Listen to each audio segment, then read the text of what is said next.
Habari kubwa ya kimichezo ambayo imeweza kuwa gumzo kubwa nchini Tanzania siku ya leo ni mara baada ya bodi inayosimamia ligi kuu Tanzania bara kupitia TPLB kwa upande mwingine, siku ya leo wameweza kutangaza tarehe rasmi ya mchezo wa Kariakoo Derby uliopangwa kuchezwa tarehe 8 mwezi Machi mwaka 2025, lakini mchezo huo tunaona uliweza kusogezwa mbele. Sasa siku ya leo bodi kupitia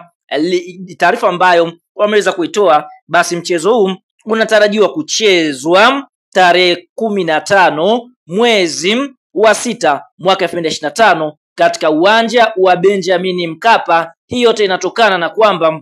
klabu ya soka ya Yanga Sports Club wameweza kushindwa kesi katika mahakama ya usuluhishi ya kimichezo. Hapa tukienda kuongelea kasi, ambapo kasi kwa upande mwingine wameweza kuirudisha shauri na kulitupilia mbali shauri hili na kuambia kwa